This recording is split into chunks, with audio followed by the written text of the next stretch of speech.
Bonjour et bienvenue sur la chaîne de l'Institut Les Tourelles. Aujourd'hui, bienvenue dans ma cuisine déjà pour commencer. Aujourd'hui, je vais vous montrer ma recette de gâteau de semoule au caramel que mes enfants adorent et qui est très simple à faire. Alors, tout d'abord, je vous montre les ingrédients. On va commencer par, il nous faut de la vanille de Madagascar qui viendra parfumer le lait. Ensuite, nous avons besoin de 125 g de semoule fine, de 2 œufs, 1 litre de lait entier et de 150 g de sucre semoule. En plus de tout ça, il vous faudra environ 10 morceaux de sucre pour réaliser le caramel. Déjà, dans un premier temps, la première chose à faire, c'est de mettre le lait à chauffer dans une casserole. Pendant que le lait chauffe, on va y rajouter les 150 g de sucre semoule. Alors on mélange bien. Donc là vous pouvez voir déjà que la vanille a bien infusé, on voit bien les petits grains de vanille un peu partout.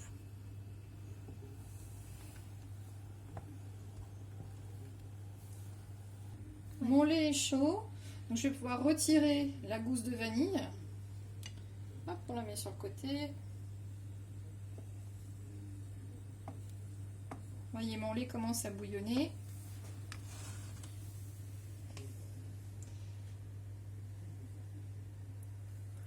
Je lève la casserole avant qu'il se sauve. Je repose et maintenant que je sais que c'est bien chaud, je verse les 125 g de semoule fine dans le lait. Et maintenant c'est parti pour un quart d'heure de cuisson à feu doux, le temps que la semoule absorbe le lait et qu'elle épaississe dans la casserole. Donc notre semoule est en train d'épaissir tranquillement dans la casserole. Pendant ce temps-là, on va préparer la suite. Donc je vais avoir besoin de jaune d'œuf et les blancs, on va les conserver pour monter en neige pour pouvoir insérer ensuite dans la crème de semoule. D'accord? Donc je casse mes...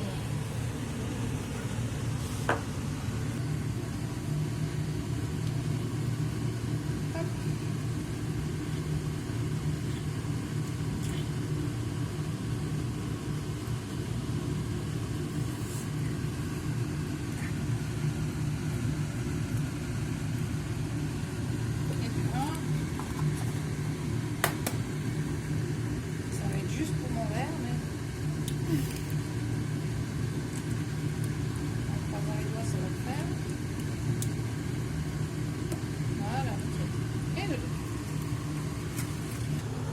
Maintenant que les jaunes sont séparés des blancs, on va prendre les blancs, n'est-ce pas?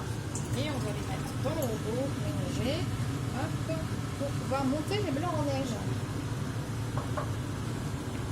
Alors, on peut rajouter une pointe de sel, ça aide à fixer les blancs. Donc moi, je le fais au robot ménager. Si vous n'avez pas de robot ménager, vous pouvez aussi utiliser un batteur classique.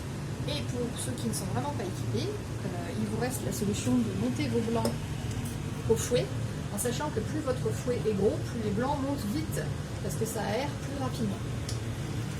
Donc un petit peu d'huile de coude, et ça peut le faire. Là, nos blancs sont montés en neige, donc on va pouvoir enlever la spatule.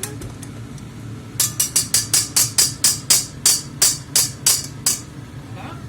Et on garde le blanc de côté, en attendant que la semoule finisse de cuire.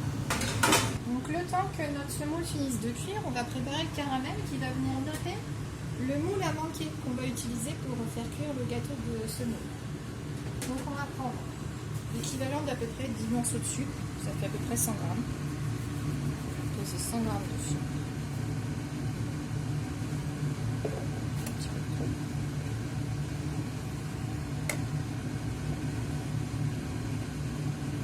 C'est parfait. On va les mettre à chauffer dans une casserole. On met le sucre, on ne met pas d'eau.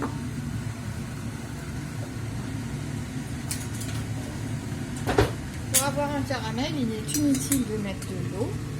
Juste faire un caramel blanc, on fait juste fondre du sucre. Donc pour un caramel, on prend toujours une cuillère en bois. chauffer. Les grains de sucre vont s'amalgamer, vont faire une pâte et vont devenir du caramel avec la chaleur. Je vérifie en passant ma semoule qui est en train de chauffer. Il reste encore 7 minutes de cuisson. Dans un premier temps, c'est en train de faire une espèce de pâte translucide, hein. Caramel et sucre au fond. Et tout de suite, ça colore directement. Ça nous fait gagner du temps. Alors nous, ce qu'on veut, c'est un caramel blond, hein. C'est pas un caramel très foncé. Donc c'est pour ça qu'il faut bien surveiller. De toute façon, quand on fait un caramel, on ne quitte jamais sa casserole, hein.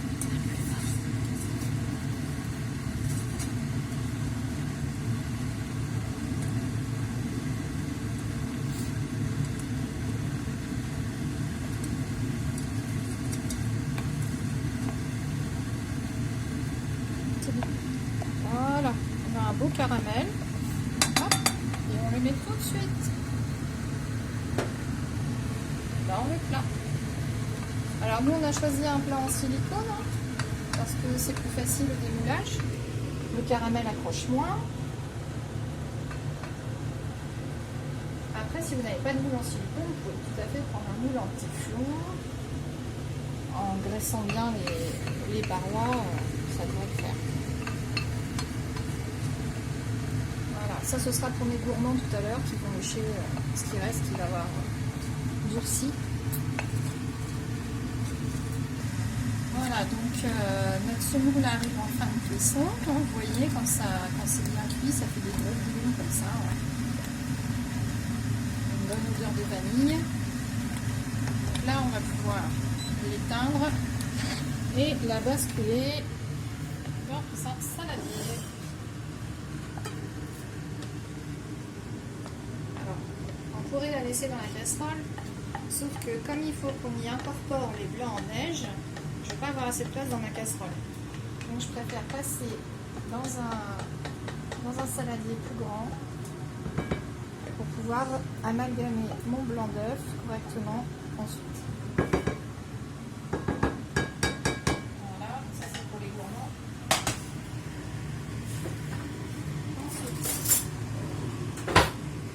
Incorpore nos 2 jaunes d'œufs. On les place et on remue vite parce que la chaleur de la semoule va les faire cuire sinon. Et on ne va pas se retrouver avec des bouts d'œufs durs dans notre semoule. Voilà.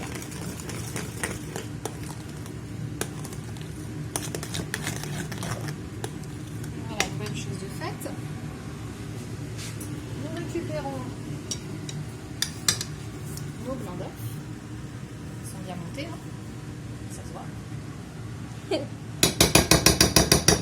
Et on va venir les incorporer délicatement au mélange.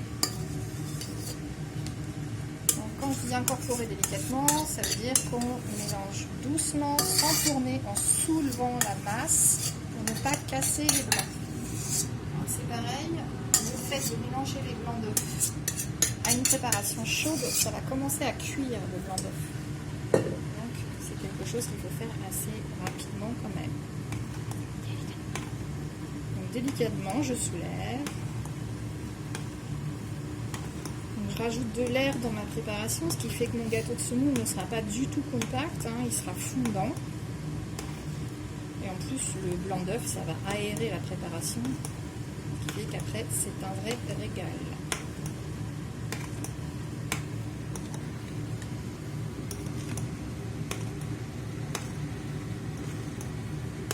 Il faut quand même avoir une préparation homogène, hein.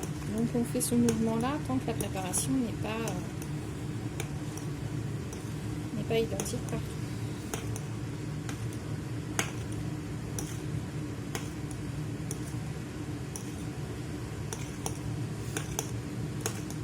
Il ne faut pas qu'il reste de gros morceaux de blanc d'œuf à un endroit, sinon ça va faire un trou dans la préparation.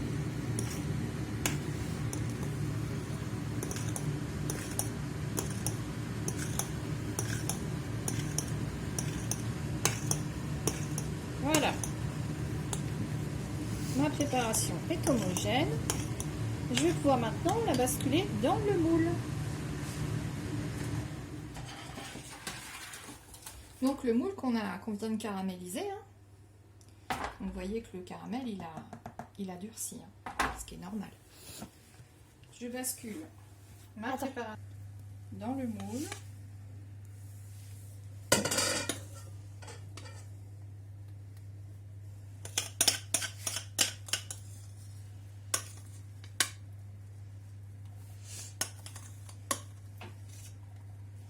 Alors généralement j'en ai toujours un peu plus. Si vous en avez un petit peu plus, bah, c'est pas grave, hein, vous faites un petit ramequin à côté avec ce qui reste, parce que sachant que le gâteau va gonfler légèrement. Donc il ne faut pas non plus que ce soit trop débordant, on va dire. Voilà. Et hop, on met au four. Donc auparavant, on a fait préchauffer notre four à 210 degrés. Bon, moi c'est un four à chaleur tournante, hein. Et hop, on enfourne pendant 7 à 8 minutes.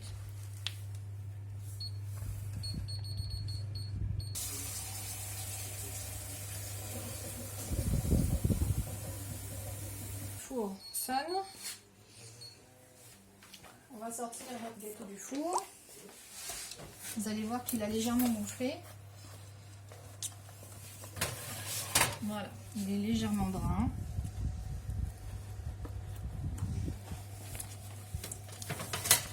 D'où l'importance de ne pas trop remplir le moule.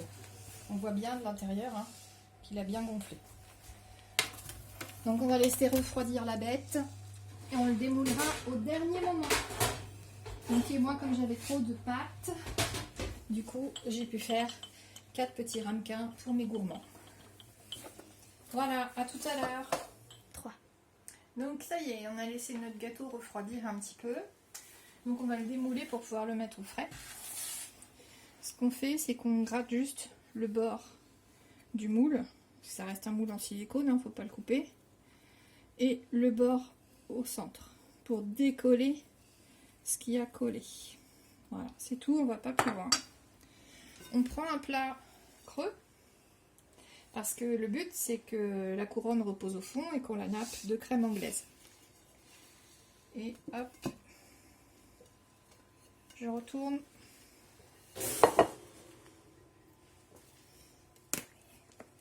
Vous avez entendu le caramel craquer. Et voilà. Le relief qui n'a plus rien au fond du moule. Et mon gâteau est démoulé.